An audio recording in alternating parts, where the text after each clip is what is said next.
Hey guys, welcome to a new video. This is Layla Sarah from Ciara Studio, and today we continue with our video series on the Rings of Power from Lord of the Rings. This one is about one of the rings Celebrimbor made himself, Narya, the Ring of Fire, that was entrusted to Gandalf, though it wasn't always the case. So let's get right into the topic while I show you how to draw and paint Narya in watercolour.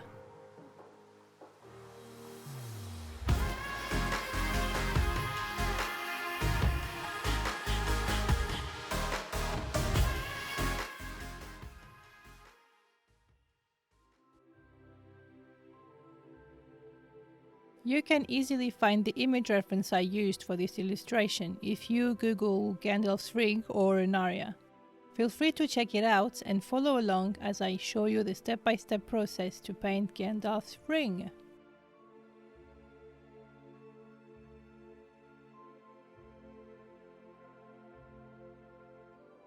There are various ways to draw objects from nature, but I find what I call the grid method super handy and very beginner friendly.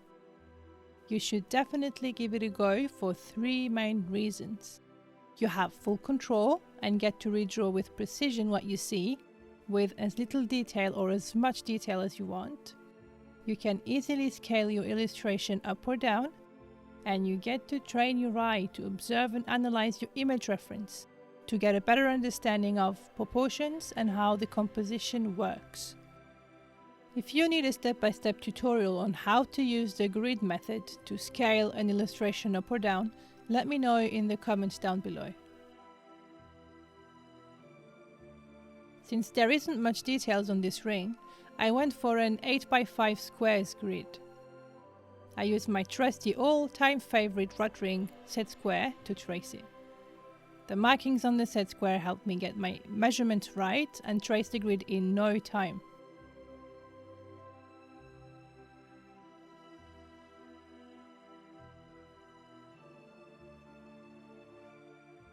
A quick word on my painting surface. I like to tape my watercolor paper down on all four sides to avoid crumpling.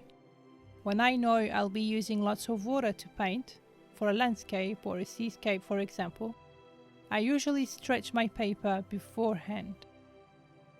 I haven't stretched it here for this particular illustration since the ring won't take up the whole page and I know I won't be using much water.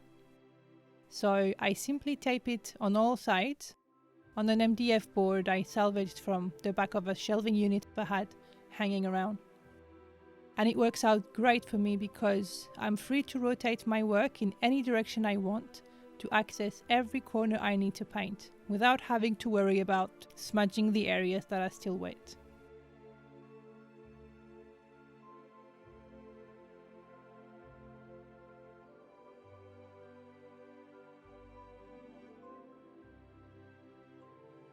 And now on the ring.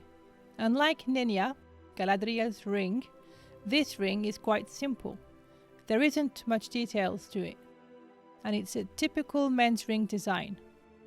It's a simple yet bright and bold yellow gold ring adorned with a braided rope detail on each side, and it is set with a barrel cut red gem that could be either a ruby, a garnet or red spinel for the gem lovers among you guys, but it's commonly believed that the red gem is a ruby.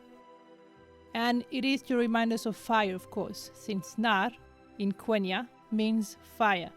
So the ring is also known as the Ring of Fire. So Celebrimbor forges the three rings of power to the elven kings, Narya, Narya and Filia, around the 1500s of the Second Age, after he discovers Anatar's real identity and true purpose.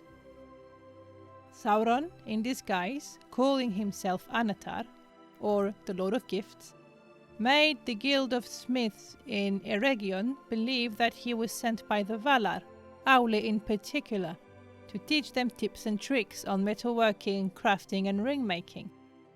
But Celebrimbor never really trusted Anatar, and for good reason. But the other smiths kind of did. And under Anatar's teaching, and without really knowing, they forged the 7 rings for the dwarves and the 9 rings for the mortal men, where all of Sauron's magic and wicked powers were poured into. So Sauron only had to forge a master ring to rule them all and take full control of Middle-earth. And that's exactly what he did when he went back to Mordor to forge his One Ring in the fires of Mount Doom around the 1600s of the Second Age. I recently posted a video tutorial showing how I paint Sauron wearing the One Ring, so check it out if you haven't already. I'll put the link in the description bar down below. So when Celebrimbor catches on what Anatar, aka Sauron, was actually up to, he decides to craft 3 rings of power to the Elven kings in secret after Sauron left Eregion, to make up for the other rings given to the dwarves and men. He made them to preserve and heal, in opposition to the other rings made under Sauron's influence that were made to corrupt and destroy.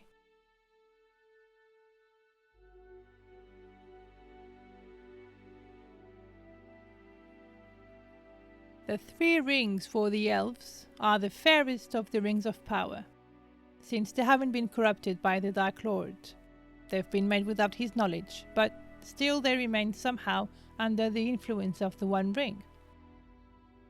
Celebrimbor smartly names them after the natural elements present in Middle-earth. So we have Narya for the fire, Nenya for the water, and Vilya for the air.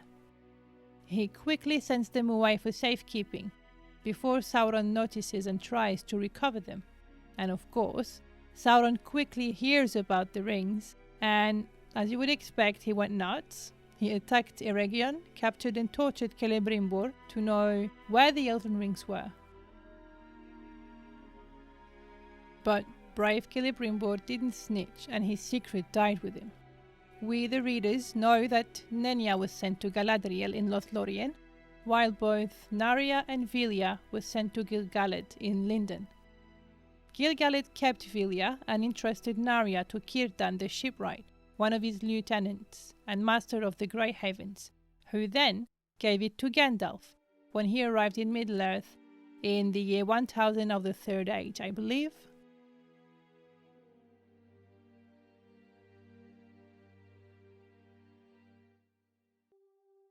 Círdan knew Gandalf was a wizard, and a Maiar, not an elf, and he also knew the real purpose of his presence in Middle-earth. That's probably why he entrusted Narya to him, to help him on his mission to save Middle-earth. It's a bit of a shortcut to say so, but it's the big picture goals for the 3 elven rings of power and their bearers. Remember, Celebrimbor crafted them to preserve, not to destroy.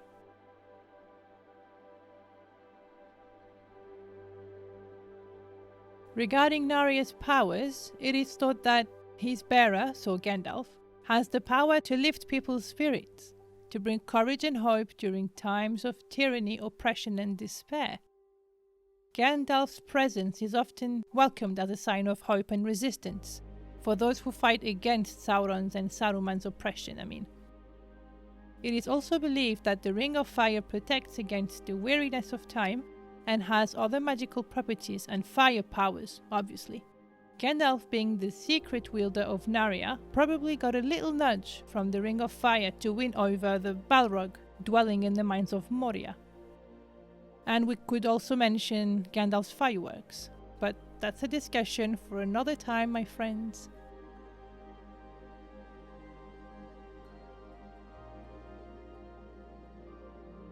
So my color palette for this illustration was rather limited. To paint the ring band, I used some Sennelier Yellow Deep for the bright areas and some transparent brown for the darker corners.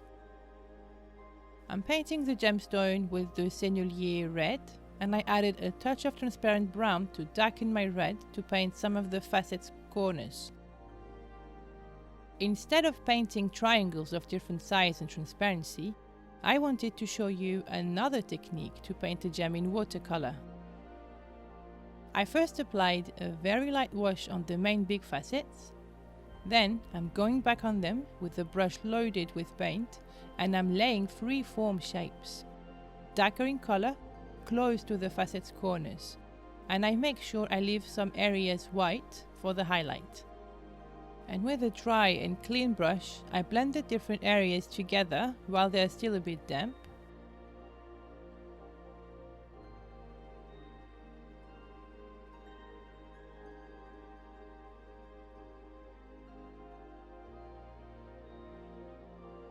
You can choose to use some gouache or white poster paint to outline some of the highlights to add more contrast.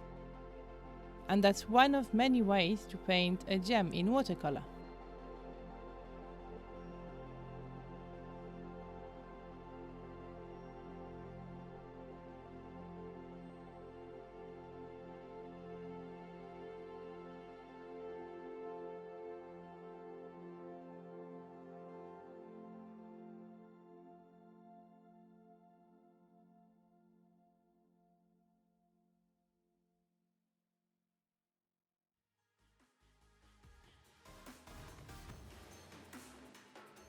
I cover more of Celebrimbo's Rings of Power stories in my other videos from the video series just on that. So feel free to check them out and my other videos if you're craving for more watercolor tutorials and Lord of the Rings content. And don't forget to subscribe and leave your thoughts and comments down below. Thank you guys so much for watching today. I am Layla Sarah from Ciara Studio and I'll see you guys in the next one. Until then, dare to create and most importantly, enjoy the process. Bye guys!